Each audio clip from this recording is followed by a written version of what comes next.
What's going on, everybody? Watchlist time, trade review, whatever we want to call it, but we're back at it this evening.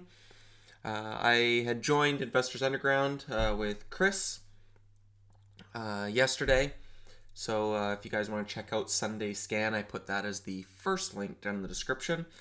I had nailed some calls on some of those trades. A few of them didn't even trigger, so ASST was the only one that really triggered and was a loss for this 670, 680 failed fall through level here the last couple days. Was prior support that broke down this morning. So once we got that hard crack, leaning lower highs, stopped out through high a day. Pretty basic stuff, what I always do. And then NVVE was basically looking for 240 clearouts was the plan on the scan, and we got that to a T. Prior support becoming resistance, and then a really nice round trip was down 46% by the end of the day. So if you had a bit more patience, you would have gotten a bit more meat on the move than I did, but nonetheless was a really nice trader. And then Zkin, I had compared this daily chart on scan to kids, where you get that day two kind of volume dries up, but the first time it goes red, you get a nice pull. And we got that here on Zkin. Second day, volume dries up. First time it's red. Nice fails. We even got a nice little para into red to green, which is a nice risk reward opportunity versus like this $4 over under level. Once it pushes and fails, all lower highs versus that prior spot, and waited for open, get some weakness. SSR was on. I was trying to get some on here into 340, and these last couple of minutes it just wasn't pushing high enough, and you can't hit weakness on SSR. So I missed a little bit of a scale opportunity there, but still got the meat of the move, and a really nice trade there as well. And then to cap it off, I traded HEPA at Interactive Brokers because this was a delisting news play. You can see right here in after hours, once the news came out, it got smoked. So I had a 30s average. And at Centerpoint in Canada, they don't let us trade OTCs. So this one is still a listed stock, but in the event it were to halt, like news pending or anything of that sort, I don't really know what would happen to the position. So I don't trade all of them that come through on the delisting headlines, but if I can get any shares at Interactive Brokers, I'll trade those. In the event that I do have to hold it into OTC, I'm certain I can still exit. But this thing gets cut in half in the matter of minutes, and this one really put a cherry on top of the day. So really nice day today. So far, a nice start to May. So looking to keep it rolling. A bunch of gappers this morning that just like steady faders. They didn't really have too many headaches. Kidley. This one here was one. There was a bunch of crypto PRs, and as I had gone over on Sunday Scan and some of these watch lists in the past, once the breadth of that PR starts to run its course and people get spread out across too many names, then they have a bit less efficacy when they put out that PR. The reaction, the time frame in which they play out shrinks. So ones that were running for 3-4 days and secondary legs, then they only ran for 1 or 2 days before round tripping, and now the PR has come and they were failing by market open. So they aren't even lasting a day. So what were the ones this morning? We had... Let me go back and look here.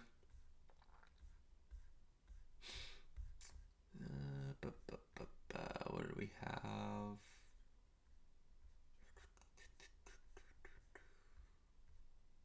we had grip. This one here I had borrowed, had some dilution in effect, was well off of its pre-market highs. I felt like pops would get sold nicely. So I had borrowed some in pre-market. It was trading fairly nice. And then once market open, I see it halt immediately. And I forgot the sub 75 cent close. I forgot to pay attention to that. And it was just going to be a halt fest. So I ended up wasting some borrows and some money on that. But didn't trade it, but a waste of borrows because I didn't need to touch it based on where the prior close was. That's a dead giveaway that it's going to be choppy, halty mess. But same kind of thing. You get that morning push right into looking left pre-market levels and closes right at its lows. And you had YHC do the exact same thing, push right into pre-market levels and round trips. This one got absolutely smoked. $8 down to $2, went red. So that PR is getting overdone, and people are getting spread too thin across a bunch of names, which brings me to a couple of my watches. UPXI, if you recall, this one had a Solana PR, was one of the first ones. You had SEP and JNVR, which is like DVDH, DVHD, DHVD. It's something like that. I don't know what it is. JNVR changed its name, something like that. But UPXI was one of those first early adopters of that PR. And it ran and failed day one, but had a secondary move. And then this morning had a press release, something like the largest public holder of Solana or something like that. And it ripped on it. But as we're talking about it here, like the efficacy of these PRs is short-lived. And it completely round-tripped. And now if you look at the daily, I'm not just trading off of news, I'm trading off of chart patterns, and the news just adds some conviction. So as this sector is starting to dwindle, we've got this long base here in this 970, 980 range. So I'm looking for that level as a failed fall through level, and I think this name could get hit. And SEP is setting up very similarly off this 27, 28 level as the little... what did I call it? The downsy head and shoulders last week. Left shoulder, head, right shoulder, tops. This is like pretty perfect where the shoulders line up, and now we're coming into the neckline as the pattern is called. And if this starts to fail sub 27s, then this one could get hit as well. So a couple names in that little crypto balance sheet PR basket. And worth keeping those ones on watch. USAR, I was getting alerts. This is a really, really nice bouncy ball setup. You get that pull off the open. You get all lower highs that just continues to knock on this 910's door, which was that daily key. Once it breaks, you get a retest and roll over. And this is kind of like an all pops versus 910's idea. And so far, it never looked back.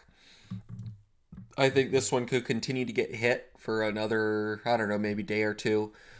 So any gap ups or strong opens using 910s as a guide, I like as a lean. Again, it is a pretty thin trader. It only traded $9 million worth today. So nothing crazy size on it. But now that it's broken trend, I think the odds favor lower. I kind of toyed with this idea of putting it back on watch because we've had a few days straight up and right back into prior resistance. But I think I've milked this for most of what it's worth, so I'm probably just going to leave it be for now. Pony continued higher today. Navini chopped around, went sideways, didn't go anywhere. GPIS went gap down, but held up higher lows on the intradaily here.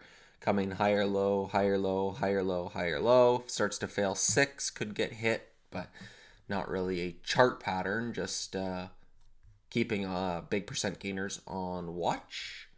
ASST, so I briefly went over that with the trade today with it breaking and holding under that 970, 980 level. which kind of reminds me of like HTZ. So the breakout, like if ASST can get through that 880 level, um, it could be worth a watch.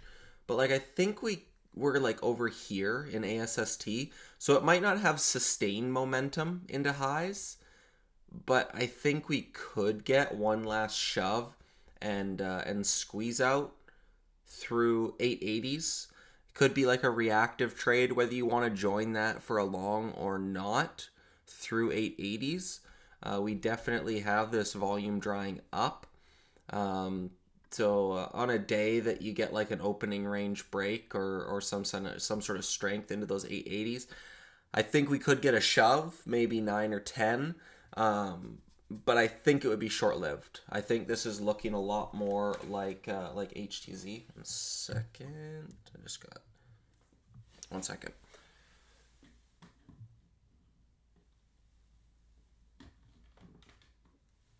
There we go.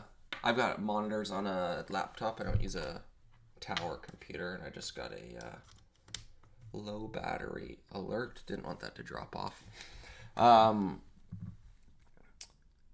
Where was it? Yeah, so I think this could clear out 880s. You can, again, on the Sunday scan, I went over a long discussion of a few minutes here on ASST and basically looking at this $2 range it was in. So now we've kind of undercut and rallied through the lower end of the range. So I'm not as interested in the short trade on this as volume is drying up and it's supporting dips. I would rather see pops get sold, obviously. So ideally, I get an 880 clear out and stuff, and then can trade something like HTZ. Let me get this anchored to my level 2. There we go. This one here, this one here was 880, 872. That's funny.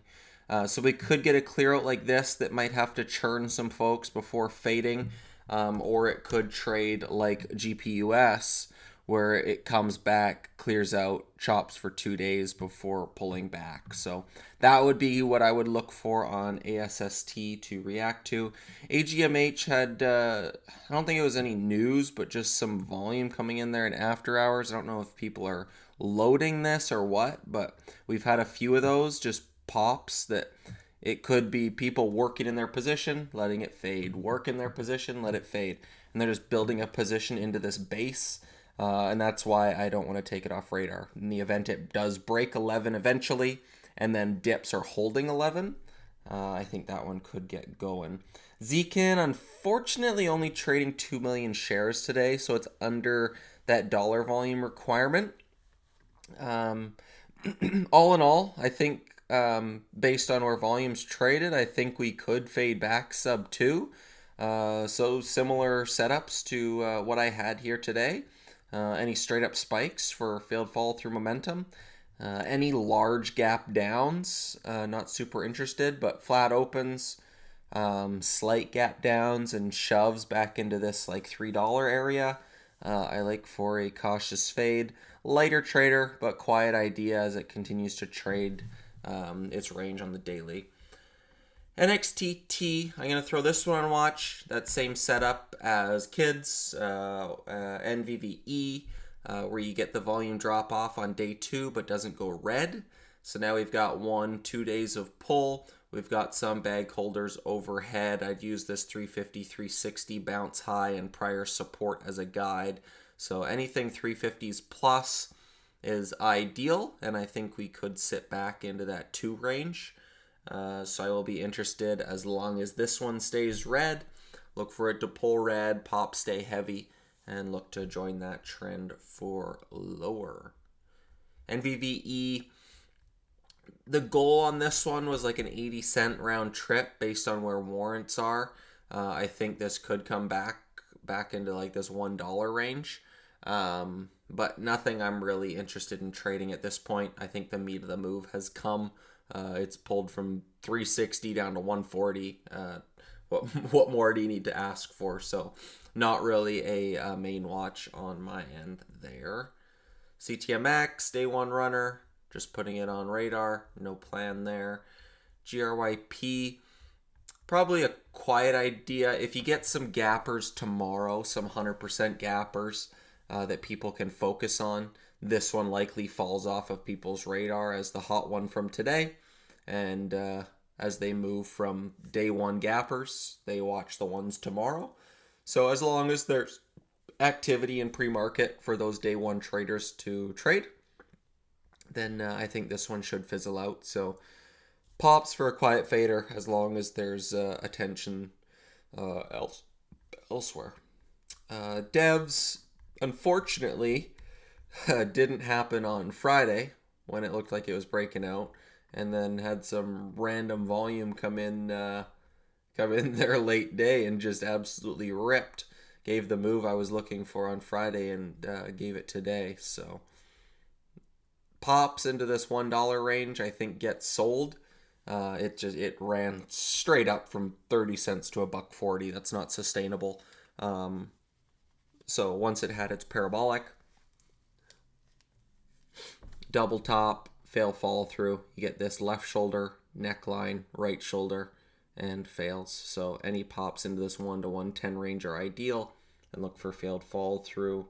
UPXI we went over, and run is the last one I have on watch. Typically not looking to short earnings winners, but this chart looks decent. If it sets up okay intraday, I'll probably give it one attempt. It's maybe B grade at best.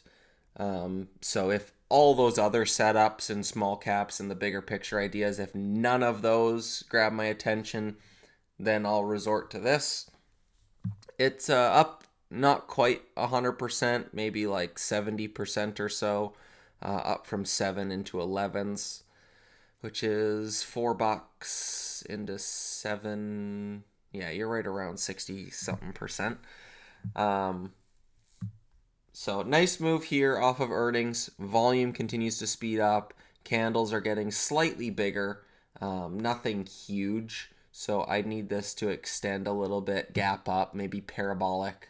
And then look to join that one. Top, like if you got something like this, gap up, parabolic. I had borrowed a bunch of this one. It halted up here, 1019. And then it opened 1024. So while it was halted, Sam Turbo, who does some of the interviews for IU, he messaged and was like, hey, check out this para. And once I saw it, once it was halted, I had 5 minutes to look for some cheap borrows, and had some at a decent price at CP. So I borrowed a bunch. Market open, or all unhalts, and I wait for a minute just to see if that's the top. And we get one little indecision candle. And once it starts to fail, I start hammering 66s. And SSR was on. So I was hitting bid. And I couldn't fill. And this thing went straight down. And this is typically the trade I'm looking for. Like you get a 15-cent move on a 60-cent name. That's a 25% in like a minute or two. That's a sick trade. Because once you get this pull and lower high, this is now where SSR shorts can get in on these couple candles very easily, and everybody now is shorting pops, risking highs. And what I've found on a bunch of these paras is that hard crack lower high sometimes likes to come back through highs and clear out, but I don't know how high that clear out goes. So I typically don't like this lower high entry. I like the reactive trade, pulls to VWAP sort of idea. I'm not a big fan of the lower highs.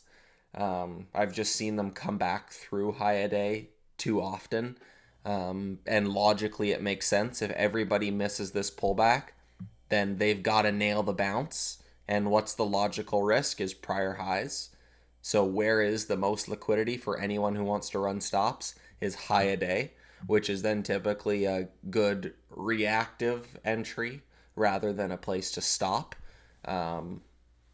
So that was why I didn't try and reattack it. Just if SSR wasn't on, that would have been a really nice trade. But it is what it is. So if we can get a move like that on run, gap up, parabolic, um, opens 1120, runs 1180s, 1220s, straight in a straight up fashion, that would be worth a watch. Coin, I threw this idea out on Twitter. It got added to the S&P and got a very similar daily to how Tesla just set up right through here. Only difference is Coin now has news behind it that's pushing it being added to the S&P. So really nice move there. Yeah, Tesla gapped up, but failed. SPY continued higher, gapped, faded, and then just steady highs. Markets are crazy. So that's what I got. That's my list. I could narrow it down if anyone needs to like a top couple. Probably NXTT is probably one of them. Probably SEP is probably another. Probably UPXI. It's not within shooting distance of 980s. It would have to actually fail there. So I could probably set a price alert and then just pull it up if it starts to fail. Devs would be like, if it gets there, it would be a priority, but I don't know if it will. GRYP, similar, like it's up 169% right now, so it's still very extended. I think they had dilution, I think was why I borrowed it this morning.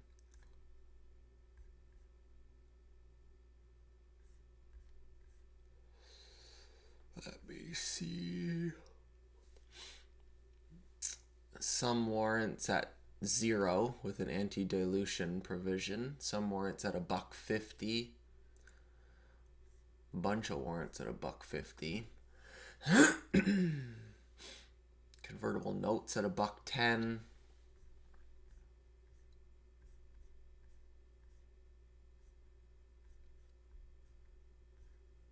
So there's plenty in the money, millions. So it's definitely fader potential.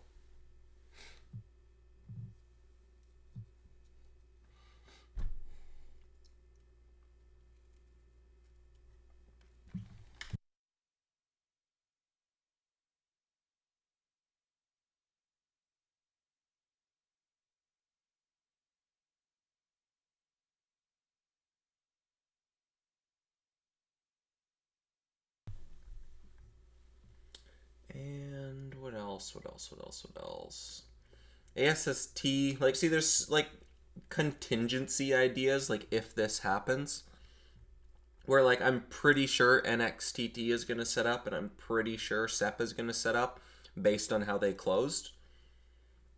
The other ones are like ASST with an 880 clear out. It's at 690. It's going to take a lot of work for it to clear out 880s. Same thing with UPXI. Do I think it's going to eventually break down those mid nines? Yes, but it's $1 a share away. So it looks like it can, like it's within shooting distance there. Run really needs to speed up.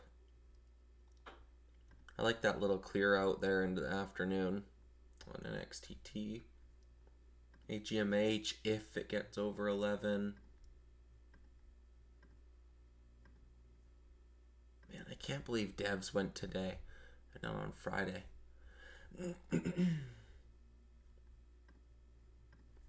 Yeah, so that's what I got. But if there's nothing else you guys want to touch on, I can wrap it up there. No sense in beating a dead horse. I encourage you guys to go on to Sunday Scan. Again, first link down in the description will take you to the written portion. The first, like, up until the whole start of the written portion is me So if you guys want to follow along, if you click on that link, so Chris or admin does that first section where it's like, hey everyone, and then from hey everyone down to let's get into scan, that's like admin. And then right where main watches start, all the way through there until still scrolling. Right from main watches down till XBI is all my commentary. So if you guys want to read through that, some plans, if you want to watch scan, I went over in depth what's been working for me for the last like week or two and how I've adjusted to the current market, with how stuff has been taking a bit longer to play out and what setups I've been focusing on and that sort of thing. And then obviously being able to share my screen and talk back and forth with Chris, giving some visual for the visual learners, and then anyone who just likes to listen to how I was trading those opportunities as well. So I definitely would encourage you guys to check that one out. I think it was a good one. Yeah, so I will wrap it up there. Thank you guys for tuning in to the Monday night watch list. And I hope you guys are doing well. And I will see you guys on the next one. Take it easy, guys. Peace.